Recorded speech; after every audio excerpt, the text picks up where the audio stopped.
Sure.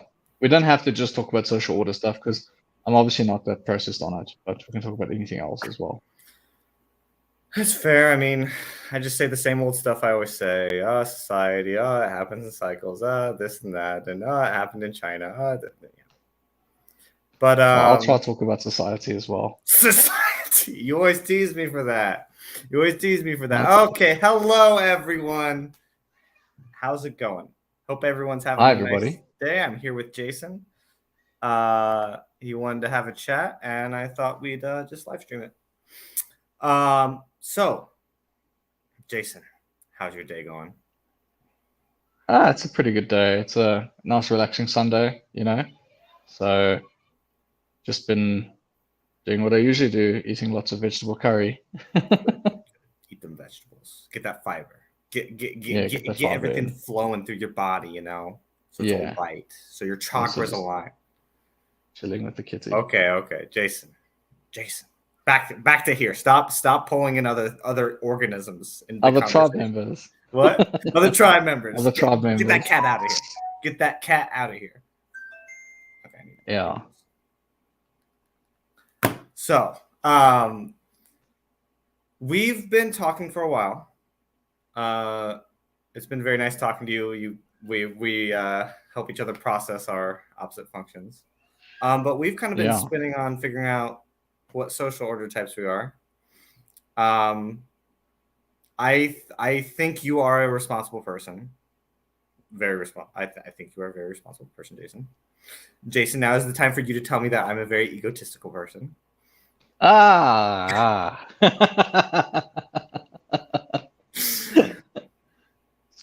You messaged me last night and we were like, or today, I saw you in the VCs and you were talking to Wraith, or Billy was there, who is another person I Yes. want to interview. And he is Yeah. He's actually a typed 3. by Dave and Shan, or Dave as a 3. He even sent me his audio and stuff. Yeah. Yeah, like what's the difference you see there? Just me asking Well, you now. so I'll just blast back some of the stuff I got from him, which was essentially he has a bunch of pursuits he wants to enact in his life. Like he wants to do art and a few other things. But essentially, he wants to do that within the system. So he wants to work to get to a point of competence within the system, and then he can get time off to do the things that he truly loves, the things he likes. Whereas that is not quite the case for me. I feel like I want to build something myself and make it for me. And I had thought that I was a 1, and everyone's like, so where's the flex? Where's the ego? Where's the flex? I'm like, no, but I want everyone to know that I'm the best. But you're not telling them that. You just want them to know that. Like you want them to work that out because they can see clearly you've got the results, and then they know you're the best. And it's like, right, yes. I'm not really flexing. Like I'm flexing with the existing results. I'm not flexing before I get it and then go get it. So it's like, okay, I'm probably because I think what the flexers are doing is they flex something and then they have to raise their own standards to reach it, right? And it's like they're suddenly like, fuck, I've got it and I've like proclaimed all of this. Now I have to live up to that. And that kind of puts a fire under them and they got to get going to get to that. Yeah, I think it causes a lot of pain, and like you just your brain tells you like I gotta brag about something even though no one cares about it, and no one what, and then you're like, and then there's all this darkness and you're like, fuck, I gotta go, sorry language, but Yeah. Go ahead. So yeah, from that conversation I was like, okay, I'm not a 3 and then I'm not so flexing, so I'm probably a 2 or a 4. That's most likely the case, one of those two. And I don't know enough about the 2s and the 4s to really say that I'm definitely this or the other. Maybe responsibility is just the thing, but I'm probably, everyone's like, Jason, you're friends. And I'm like, oh, but how can I be friends? And it's like, I'm really selective over who I want to spend my time with. And it's like, yeah, that's probably what it means to be friends, is that you are a little bit selective over that, but maybe not friends first. And one of the theories that we spoke about was something like, if you're a 1, you just want to have a crowd of people who will adore you for the things that you're good at, or that you're you're blasting about. Well, not blasting, but bragging about. And then if you're a 4, you just want to be friends with everybody. Everyone's fine. You just want to be mates with everybody. It's all chill. And it's like, yeah, I don't really want to be mates with everybody. I want to be mates with a select few where we can all win together. And yeah, so I think it's probably 2. But I could say something totally different tomorrow with great logic and reasons, because logic and reasons are nonsense. I know, and I've been flopping on 1 or 3, just going like, am I a 1? Will I never be happy? Like that's what it feels like. But then it's like I kind of am at the 3 position, and I'm not happy.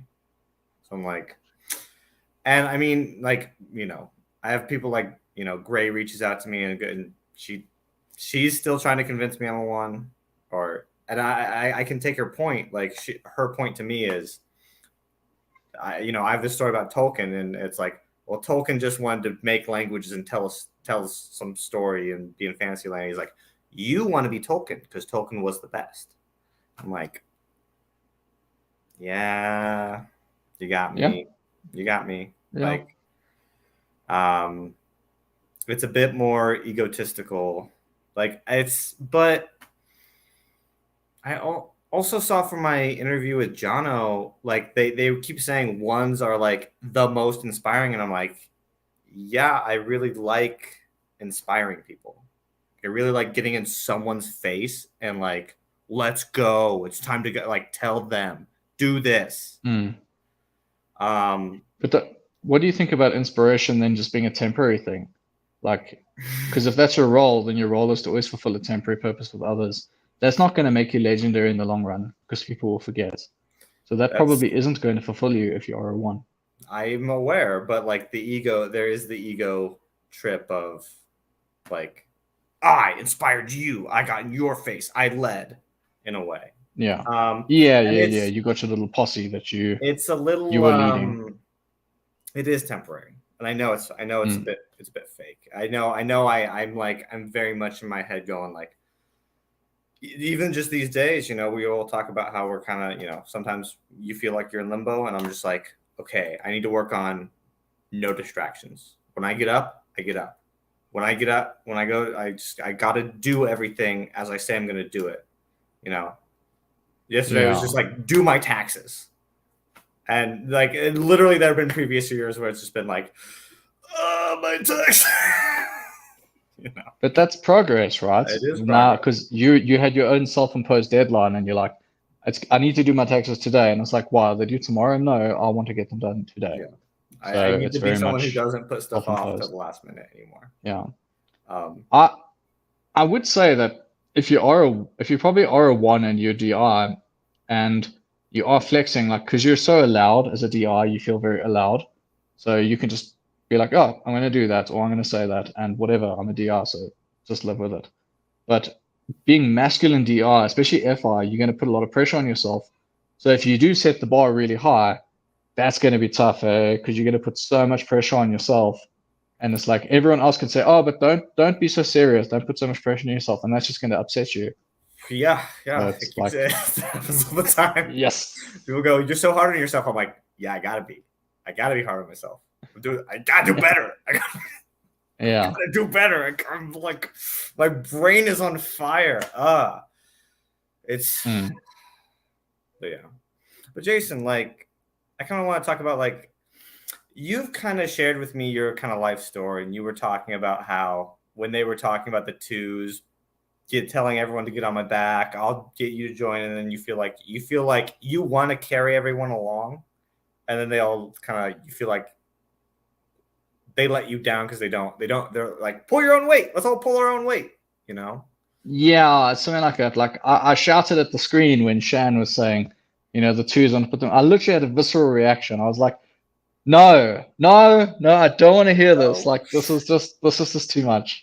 Because maybe it is kind of a thing where it's like at some point you realized, oh, I can actually just get a lot of stuff done if I stop messing around, and then you just expect everyone else is going to do that, and they haven't quite realized that, like, they can just stop doing the other stuff and move on. But it's not so easy, right? In life, you go through phases where at certain points it's like, you actually do have to do these other things, and it's not nonsense. Like, you need time off, you need to relax, and yeah, otherwise you get too It's many of these it's not guys. nonsense, but it's a bit hard when it's just always that.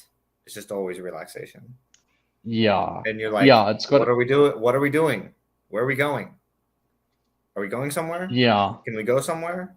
Can we get something done? Mm. I think I, also, I mean, you have a bit of this because you're asleep. hmm, Second, so you are able to kind of stick on one thing for quite a long time.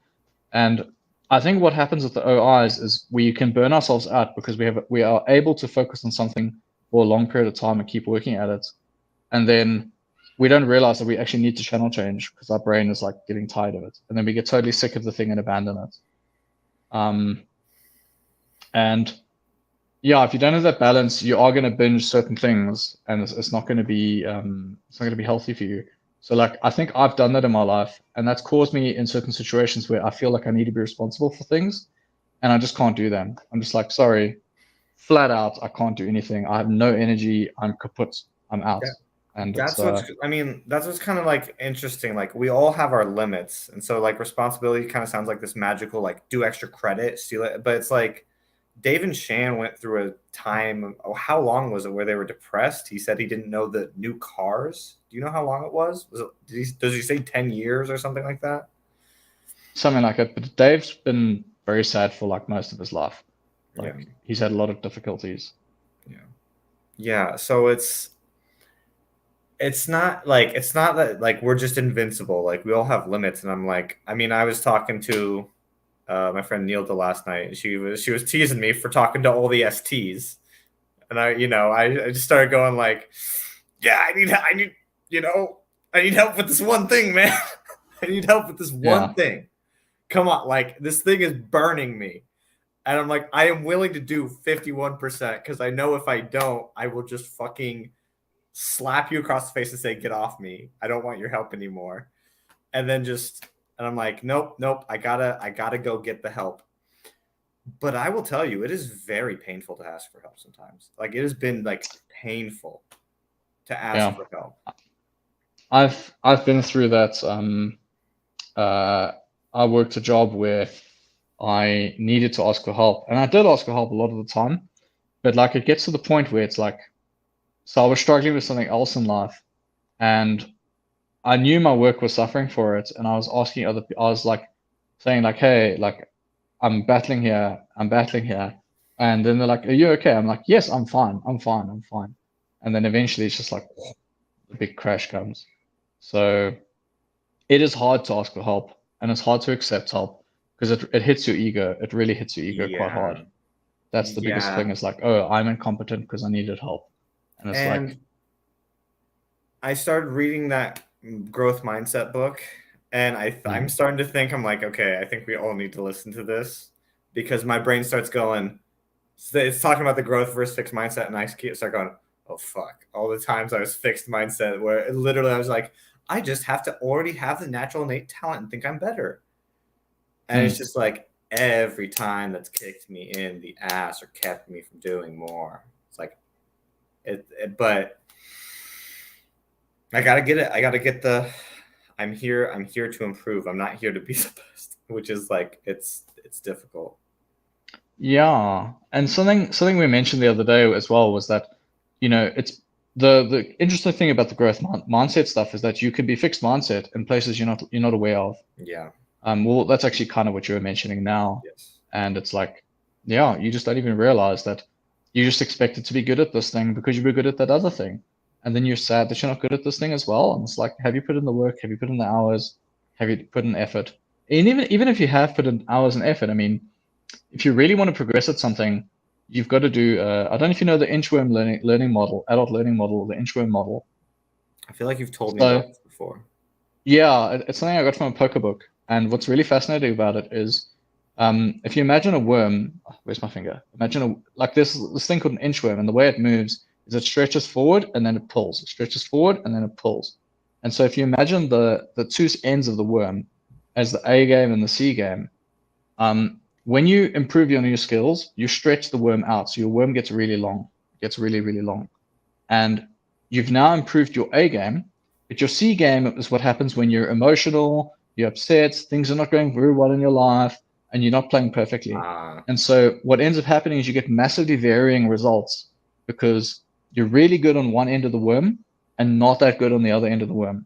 And so when you reduce the gap on each side and you get to shrink that worm down, when your A game and your C game are close together, then your results are far more consistent. But otherwise, you can sit there and wonder, why are my results so inconsistent? And it's like, well, if you're always playing your C game and every time you study more and you get better at things, you're improving your A game. Your C game is not moving at all. So you're always going to have you're stuck at a certain base point, and you can stretch far ahead, but you're never kind of really getting away from it. And so that's kind of you get all your ducks in a row. You got to get your health checked out. You got to get this and that, all these things sorted out. But if you just focus on the health stuff and don't work on the A game, then your worm doesn't move either. Well, it kind of sounds like possibly improvement in your saviors versus your demons. Is your saviors you get ahead, and your demons are holding you back. Your demons are your limiter on you, and if you don't work on those, it's going to cause the swings that we all have. Yeah. So, yeah, for sure. Yeah, I've been thinking about that as well quite a bit. Is they updated the typing document on the website, and they put there for the energy DOMs and the info DOMs. The energy DOMs, they swing into. So we normally are balanced on energy, but we do the learning and the teaching or the doing on swings. And so the info DOMs are more balanced with learning and teaching, but they do the energy on swings. So they have big crashes and then they come back later, or they over preserve and then they overdo. And I was just thinking the same thing's probably true of our demons as well. Like when we swing, we're completely stuck in the one state of mind. And it's like you're just doing it all at once rather than doing it piecemeal. And that's kind of, one of the ideas is trying to purposely. I did have to listen to Dave's video about the painment plan for EPs. Yeah, take your painment plan, pain every day. Oh, really? Yeah, for sure. It's real. That's good. I think that's true for all of us. Yeah. Because I have missing information when I swing into my FI. It's like, well, it's only what I feel. I'll have actual tribe data from other people. My head is full of tribe data. You know this. Oh, I know. And yeah, flipping hell. I love it when you know more about people than they know about themselves. Yeah, we were talking about the New York meetup, and you're like, who was there? And it's like, it was this one and this one, this one. It's like, were you there, Jason? No. I love that. I'm just like, it's just a me story. It's like, who did I interact with? Who did I get a good impression with? What did I do? It's like, who was there? Foggy, It's terrible. But yeah, speak on observer issues in my own life. I will tell everyone, it's been so helpful to I know that you're complaining about, I'm spending too much time on the Discords, but it has been so helpful to be on there and have people call me out on my bullshit for growth. Me and Benjamin, especially if you're willing to hear it. Me and Benjamin are friends, and at first he was like, "Oh, your observer shit. Oh, that's stupid. That's relax." And I was like, "Okay." And I have all this darkness, and then I was like, oh, "Shit, what's wrong with me?" And I'd have to come back to him and be like, "Okay, let me try and communicate this and calm down and all this stuff." And it did help. But my initial reaction was how dare you? How dare you question my observer issues? My society, the world's gonna end, blah blah. Blah. And it's just someone going bro, I don't care. And I think a lot of people, how do I explain this?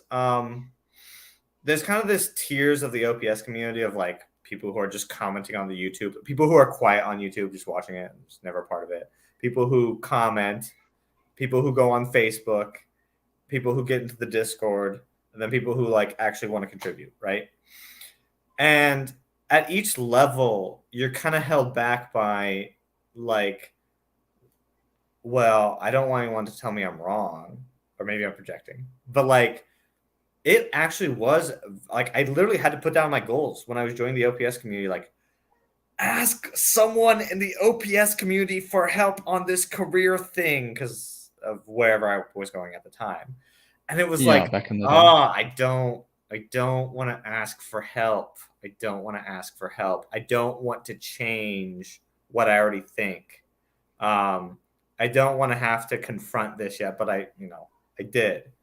But the thing I'm watching for with people like in my life, and Dave has kind of talked about this, is fucking brain rot. And fucking brain Yeah. rot is when you're in a hole and you don't get any outside input. And I'm a mope, so I have issues with this myself. And you're just in crazy world. I mean, like my younger years, every 1 or 2 years, I'd be on like a new ideology. I was doing the ideology bouncing that the Zoomers were doing before it was cool. And then eventually you're like, okay, I've been on this merry-go-round. Like, what? Great. I've been swept up in another great idea that's going to change everything. Great. It happened again. And it's like, well, you rode that high and then it kind of just trickled out and you got over it. And it's like, I need to ask for help so that others can keep me sane. Yeah, because you're going all in. Yeah. Jordan Peterson talks about that as well. He's like, you need other people to keep you sane. You have to ping off them. Yeah, that's how we give each other nudges, right? It's like if you're someone who can't take a hit or take the feedback from somebody else, then when you start getting a bit crazy, no one's going to say anything because you reacted badly. So you train everyone how to treat you in your life. And so if you train people that, oh, you can actually take criticism, you can take feedback, and you actively want it, then yeah, you're more likely to remain sane. Yeah. Unless they're Absolutely. also crazy. I am still definitely a nut. I've been told recently I am crazy. I am a nut. Yeah. And you know what? I will accept that. I am mad. I'm a madman. I mean, just because you're an observer doesn't make that only affect you. I mean, that affects the deciders as well. I mean, you guys have missing information issues. So do we. It's just that it's different. It is different. Like it'll be missing info about the tribe or about our feelings or about, like I feel hurt and I don't know why, but it's your fault or something like that. It's like, now I blame you. yeah, It's that is you. irrational. It's What? totally irrational. It's totally irrational. And so, yeah, we all got our stuff. For sure. But I mean, that's also, you got to blame yourself. But then you can also be unbalanced on that, right? Where you blame yourself too much. And then your friends are like, well, hold on. You shouldn't blame yourself. You shouldn't be so hard on yourself. And maybe they're right, And it's like, no, but I feel compelled to be hard on myself. That's definitely true. And like, how do I put this? You can train someone to always like be nice to you, but you can train someone to like, if you're always doing self-pity, that's your like, literally I got some advice recently that was like, hey, you're very quick to go like, hey, did you think that's funny? Like, and it's showing some insecurity of you, like you feel like you need to be funny right now.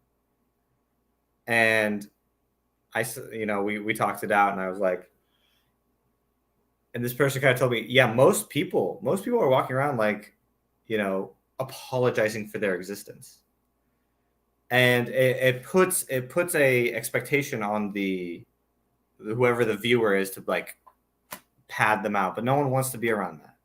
No one wants to be around that. So you gotta crush yourself and like go, I'm talking as a masculine FI, but like I have to very much push myself to be happy. I'm gonna put on a strong face. I'm going not to mope around. I'm not gonna complain, and we're gonna have a good time. So Yeah. but it's hard Yeah, to I get there. mean, You got to sit in it for a while before you can go, oh wow, poor little me, poor little me. Can yeah. someone if someone pity me? Let me just complain.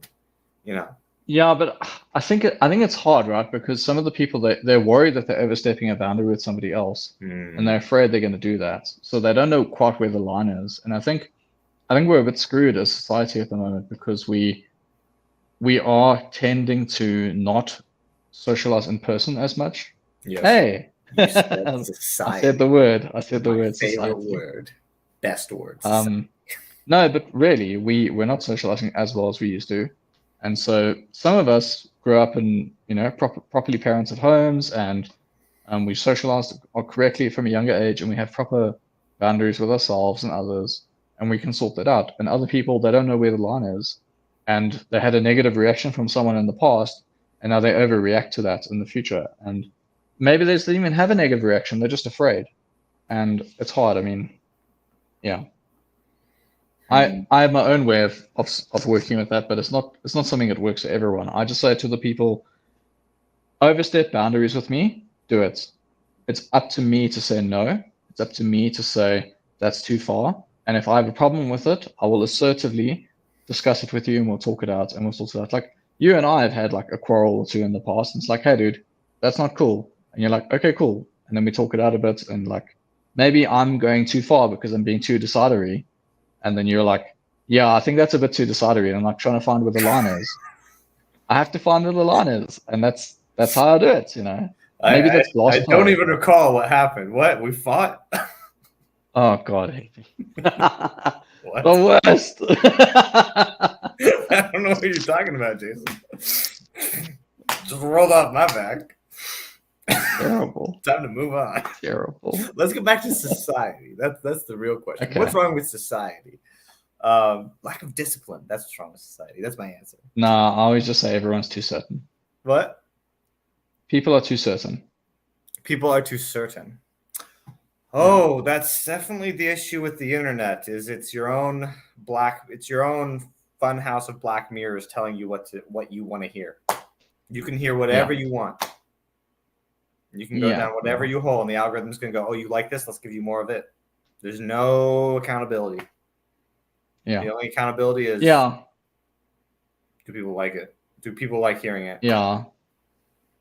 I mean, mine's always going to go to the people. What's wrong with society is always going to be something with the people. The things can be sorted out later, but it's the people who drive Things are fucking up the people, Jason. Come on. This thing is fucking up the people. Let's try and figure this out together. Come on. I want to fix the people too. It's the people.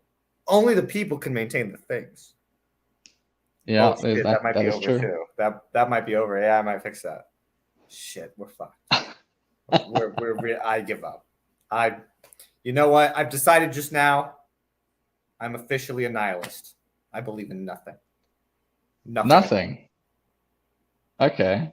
No. I can't keep that up. No. That's stupid. You're gonna create a big bang there because you believe in nothing, and you're trying to create this book that generates meaning for everyone else. And where's that coming from, Henry? From nowhere. I will be the center. So you're having a big bang in your mind. Oh my god! I'm just talking over. Like the big explosion. What? Yes. You're having a big bang because you're a nihilist. You believe in nothing, but out of nothing's going to come all the meaning for your book. What did Nietzsche say? Creativity comes from like the death of a dying star. I don't know. Chaos comes from the war. I don't know. I can't remember it. I want to look it up now, but we don't have time. Yeah. I have been planning to read Nietzsche for many years, but I have not yet had the consume swing to get onto that. Well, Nietzsche's a bit pride-based. It's very just like if you look at Nietzsche's life, he was very he was not a well person. He was not a well person. Yeah. Like, did you hear about Wasn't like he murdered by his sister or something, or poisoned by his sister? He might have been. But did you hear about like the horse? No. So there was this instance where Nietzsche had a breakdown where he was walking through the street and the guy was like beating a horse because it was like worked to the end, and he collapsed on the ground and embraced the horse and said, "I understand you," or something like that. Yeah. And so you read all this stuff that's like, the Ubermensch, blah, blah, blah, and then he's like this sickly guy. So he's just all in his head. But apparently, all the philosophy after him is just notes on Nietzsche. Like, and no, he was not recognized in his time. It's so crazy. It's so crazy. Isn't that an interesting thing, right? Because Nietzsche is very, very famous, but in his time he wasn't recognized. But a lot of artists. He is legendary in the long run. Yeah. You know? So if he had ego, where in his day, everyone's like, you're a nothing burger. They would just be like, oh, you're nothing. Yeah. And then only like after his death, when he doesn't get to see the recognition, that's when. Yeah, he was probably a very miserable, I would guess, one, because he's like saying like be the Superman and blah blah blah and be the like rise above and all this stuff, but he was just so depressed because no one recognized him his whole life. Yeah, I mean, his whole idea of the Ubermensch who creates their own value system, their own moral system. You can't. That's bullshit. You have to ping off people, because what if your value system is just hey, I deserve everything? Yeah, now that's obviously an extreme case. It's untethered. It's untethered from you come from a cultural context, and that cultural context has come up with cultural technologies to solve the problems that it's had, traditions. Yeah. And you're building off that, and he's not outside that. Like, you know, I was talking about all that 7 emotions that drive civilization and stuff, and one of them is pride. And Nietzsche literally is from a pride-based culture, and he's talking all about pride, macho, macho, macho, macho, macho. It's like it's Germany, pride-based culture. He's not outside the bounds. You got to work within the bounds, and he's thinking he's creating something new, which is probably like an introverted thing, where the introverted functions are like, I've created something new. And it's like, that's been done 100 times before. Like you're refining it. That's beautiful. But this is the same old shit, you know, you're just tumbling it through one more time. Yeah. Yeah.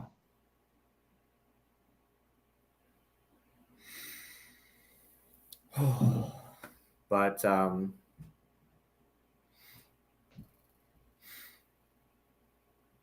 do you want to talk about more specifics about like how you tried to help people in your life, and you feel a bit like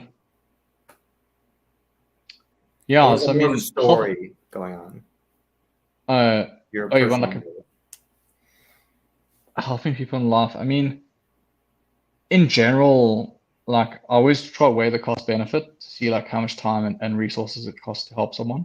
And then it depends what they actually need. Sometimes most people just need to be heard. Most people just feel unheard. No one actually listens to them. But sometimes there's a reason why no one listens to them. But it's also, most people just feel unheard. Like, you're sitting on a train and someone sits next to you and then they start dumping. And it's just like, okay. Well, because they want no accountability, right? Because they can say anything without being challenged. Yeah. Then you don't have to worry that like, oh, you shared it with the wrong person and then, your marriage is over or something. But it's a small world. Small world. You did leak it. You did ruin the marriage. Good job. Yeah. It is a small world. Yeah, I don't know. I mean, sometimes you just can't help people, right? And that's been something that's been very hard for me to accept, is that you can throw all the resources at someone and they'll just use whatever's given. Or you can try to tell them all the skills, nothing's going to happen. It's got to come from them. That's the problem is people won't change until they have to. Like the organism is like, I'm going to take what I'm going to get and I'm going to work with it. I'm not going to expend more energy than I need to. And so the human mind is designed, like people like, Cherie's been talking about or got Dave talking about ACEs. And I think trauma is very important to handle. Like, we should not allow trauma to happen at an early age. That should be shut down in any way that's possible. A big deal. All that stuff. But part of the growth mindset is I am traumatizing myself, going through the pain and rebuilding the pathway stronger. Like, the human mind needs to go through some, like, all ancient cultures around the world have rites of passages for young men, and some for young women, where it's like they got to scare you, they got to haze you, and now you are an adult and you went through it before and after. And I mean, a lot of that is in what Dave was talking about in the past, but I seriously think we need to create institutions and traditions where it's like we have to bring those back, and just because it just seems like the psychology is you falling can take apart. what's good.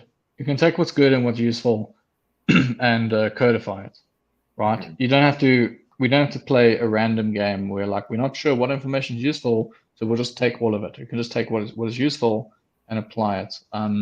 But that has to be embedded in people, and it takes a while. I mean, I was going to say it takes a while for information to disseminate throughout the population, but Mhm.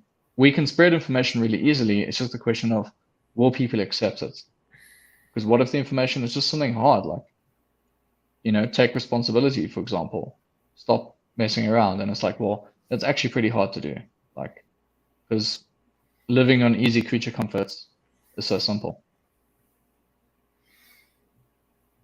I feel like what we need are like uh we need to have contracts of suspending consent, because people can just walk away. So it's like I need to be able to throw You myself would into love, yeah, you boot want to do camp that. for a day. Yeah, I know I keep talking. What? yeah. I need to throw Yeah, myself you want into to a do boot like camp a for a day. deprivation camp where, What? some kind of boot camp or deprivation camp where they just take you and it's like, sorry, we're not having any of this now. You're all gonna like do what we tell you, and we're taking you away from technology. You can't do this. I mean, I'm sure you can just set something like that up. Yeah. You can Well, also, no, I mean, you there's couldn't. You obviously people who couldn't. go You and they couldn't, because do, you would be kidnapping people technically. oh, right, yeah, with their You, consent, but still. you'd be kidnapping Um, them. yeah, you're gonna get someone who says, I didn't know what I was signing for. What? Yeah. No, people need to know what they're getting into, but there needs to be a prestige, a pride. The tribe. It's fashionable to do. Oh, you didn't do that? That's shameful. Yeah. Yeah, I mean, where the group keeps you in line because it's like the rats and the cocaine, where the rats are getting enough dopamine. Like you can't addict rats that are in a healthy social environment to cocaine. It's only when they're in a dysfunctional environment that they actually take to it because Mhm. they're already getting their needs met elsewhere. And so many of us are not getting our needs met properly, and so we turn to a lot of these other vices. Now, maybe the vices still take you, but maybe the needs are not being met properly, and maybe we live in too much isolation from one another. But I mean, I like my privacy, and the moment you take away the isolation, it's like, well, then where's the privacy? How do you balance that? You go back to the Eskimos who sleep in the same igloo, and then there's a sound in the background while everyone's sleeping. It's like, it doesn't have to be that extreme.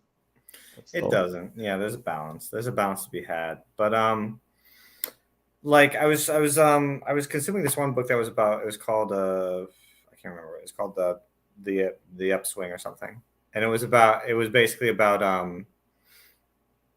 it was about how American civic culture was in a depression. Like there was no community in the Great Depression, and then as mm, civic engagement increased and there was an upswing, it peaked in like the 60s or 70s, and now it's just been doing the same thing again. So it's a waveform. And so I'm like, okay, there needs to be a lot of effort to be pulling people back into civic engagement, community, all this stuff. People need that. Like, I mean, yeah, yeah, it's yeah. There needs to be a sense of community where we're in this together, that kind of feeling. yeah. But I think also it's a bit hard to have that when a lot of people have money troubles. And some of the money troubles are simply like you can say, oh, be better with your money, but it can also be like, well, the type of job you do just doesn't pay that much money. So you just have no buying power with what you do. So it's like, well, don't do that job, but someone's got to do it. So Jason, I'm gonna have to I'm, change the name of this interview to yes. "We Talk About Society." I know. I mean, that's one thing. We can talk about some more OP stuff. I've got some stuff I want to bounce out. Please blast. So me as an EJ, I know that sometimes I'll have some, because I'm feelings lost, I'll have some feelings about something, and I'm very used to denying my own feelings in situations. But then sometimes I'll have some feelings, and those feelings are irrational, and let's say I'll be upset about something. But then it's like, what do you do in that situation? Because now that you've been typed and you know your type, you're like, I know that usually I sidestep my own emotions. So now I need to actually acknowledge my emotions. But what if my emotions are wrong? Or like I'm hurt about something, but I'm hurt for the wrong reason. Now, in your case, imagine like you normally don't check the data, you don't check the sensory on things, you don't prove it, right? Yep. But let's say you did 5 seconds of proving and you believe that piece of data. Now, usually you're used to ignoring the data, but now what are you going to just stand on that piece of data? Are you going to gaslight yourself because you're like, oh, I'm an ENFP, I'm usually ignoring the data. Now I've got to actually focus on the data. But let's say you've got bad data and now you're going to lean on that. And then it's like, doesn't that freak you out? Like, because it also freaks me out in the sense of like, my entire ability to perceive reality is distorted. Because all of our ability to see reality is distorted. We're all fucked. Well, that's the whole point. So yeah, that's the whole point of getting typed. That's why we need other people to bounce it off. Yeah. Oh, absolutely. I mean, one of my theories of why we were like not balanced is not just that savior demon. It's like it does force cooperation. It's like you got a piece of you missing, and you need to go work with someone else to fix that piece. Like we're not solitary creatures. Humans are just extremely social. So to build that need into us even more, even no matter how obstinate or stubborn we are, it's like, yeah, you gotta find a partner.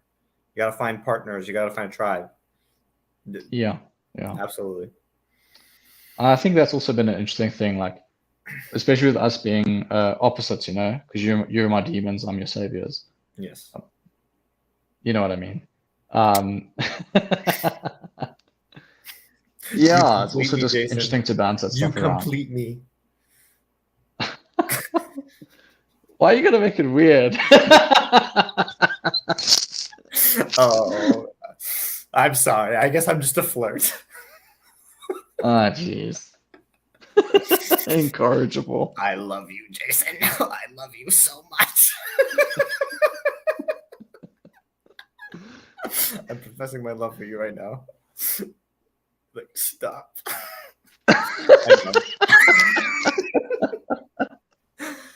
Oh, okay.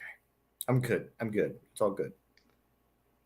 Oh, jeez. I can't believe you just dismissed my feelings so easily. You're so dismissive. Validate me.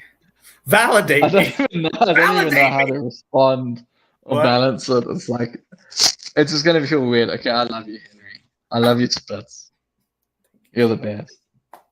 I feel so loved. Yeah.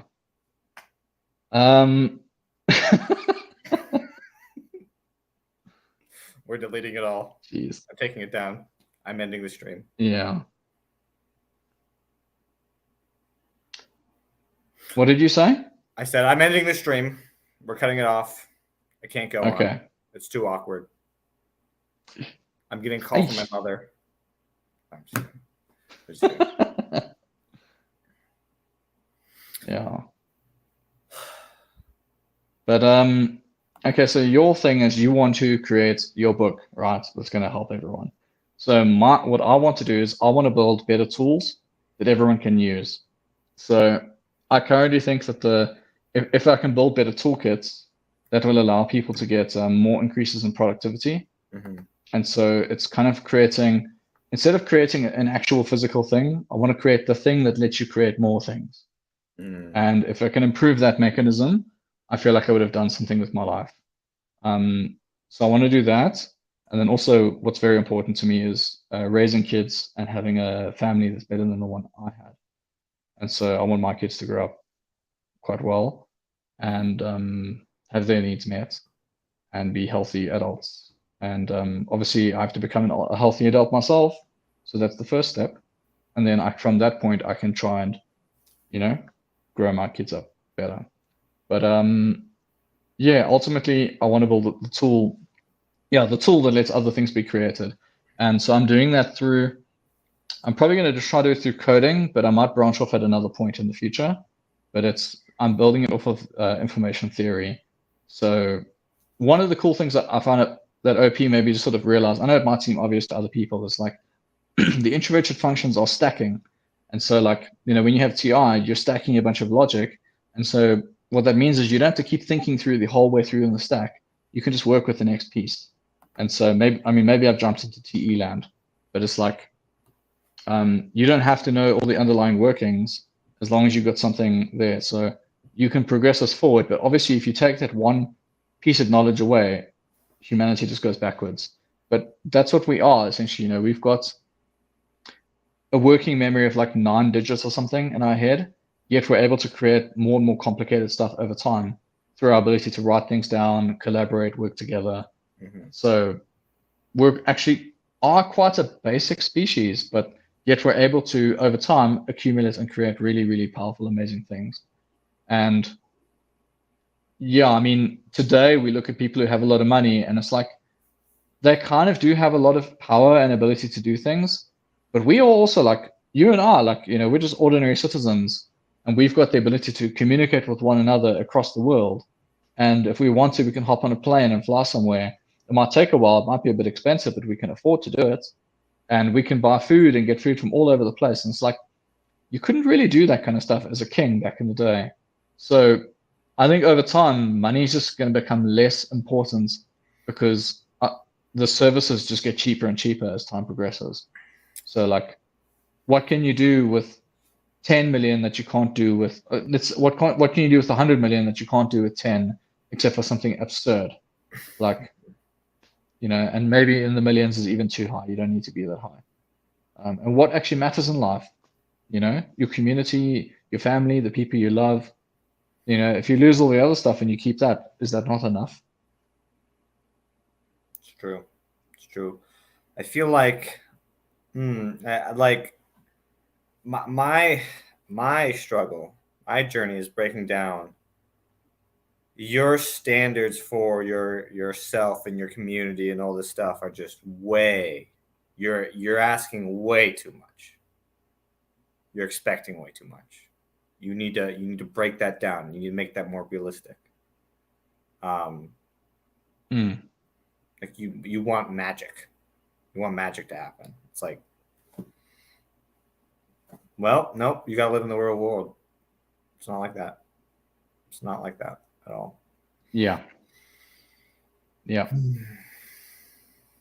What really matters. Yeah, I didn't quite catch what you were saying there. You're saying that what I'm envisioning is me. Too ideal. Oh, what you're envisioning is too ideal. Specifically me. Specifically you, yeah. Specifically me. Yeah. It's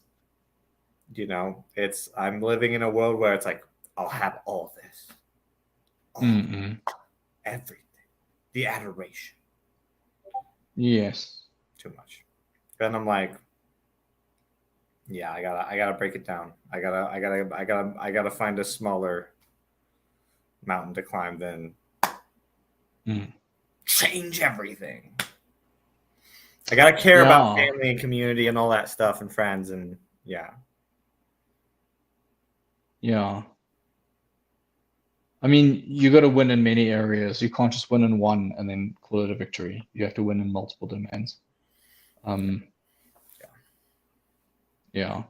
It's like I remember long ago. Do you know? Is it something Leto? Is it Jared Leto, the actor? Jared Leto. Yeah, from 30 Seconds to Mars. I remember long ago people were like, "Oh, this guy, he's so talented. He's able to do acting, and then he also does this music and this and that." And it's like, usually when someone is good at something, they usually tend to be good at a lot of things. And so, yeah, I don't think it's common to just be good at a specific, just one thing. Maybe I'm just being even the specialists, they can't just be like, it's like I'm tying too many concepts together. It's like you get this idea. What was that image where the ear was overgrown? Was that a Nietzsche thing? No, that was the homunculus. And are you talking about like they blew It's the up? warped man who's overdeveloped one side of himself and not the entire thing. Okay, Yeah. I'm not thinking of the same thing as you. Okay, yeah. I saw it in a Jordan Peterson lecture. And basically he's like, you'll get someone who'll be an intellectual in one area and they'll become way too imbalanced in one side. So like the ear might get really big because they've developed that, but not the other pieces. And so like, yeah, maybe the grand project itself, in order to get that achieved, you have to achieve the other things first before you can level everything up to push it through. Yeah, for sure. Going directly at the thing might not be the correct path. The pathway might be more zigzaggy or more flat ways. So like you go up a bit and then across and up and then across and up and across. So you flesh the whole thing out rather than trying to make a beeline for it. Yeah, it does feel like I want a beeline for it. Yeah, I'm like, yeah, because Tolkien was like, how much time did he spend learning languages? Like now, imagine you're telling young little Tolkien, like, hey Tolkien, like, do you really need to learn these languages? Do you have to write so many songs? Like, and he'd be like, no, it's necessary. I need to know this. I need to understand all this. So it's like, do you have to learn a couple languages in order to write your book? Like, maybe you need all of those different things or more life experience or whatever. So it might just be a sequential thing where everything goes up rather than making a straight line. And I'm experiencing that in my own life right now, where I was trying to go directly for something. I tried it, right? So I tried to go directly for making it in trading. And I was like, I'll make the money and then I will work on myself and then I'll figure out what life's all about and I'll do all the reading. And then it was like, oh, I will never get to that goal because I haven't got the habits in place. So it's like, okay, and how am I going to get that in place? Oh, I've got all these other issues I got to sort out. So you want to resolve all your little pieces and then you can slowly move forward. And then over time, that can also change. Now, I know the observers get really stuck on like, oh, this is my one thing. And it's like, what do you mean pivot? It's, yeah. Oh, the observers do that? What? I mean, I did it too. It's not just the observers. Yeah, I mean, I'm branching out in multiple directions. It all seems to level up together. It doesn't seem like I can just be like, I'm gonna be homeless and do this. It's like, Well, you said that thing to me is like, that as an artist, it's important for you to have a stable career over time so that you can keep working in your art. And so you're doing pretty well, pretty damn responsible of you to not be like, I'm gonna suffer and write this thing out. It's like, no, it's gonna take time if I want to do it right. Absolutely. So I mean, that's quite wise. For sure.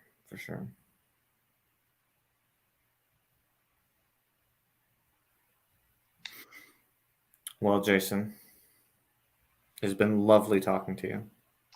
It's been a great chat. We didn't talk that much about the social order, but yeah, I need more time to process. But don't worry. Yeah. This is part 1 of talking about society. And we'll do it part 2, and part 3, and part 4, and part 5.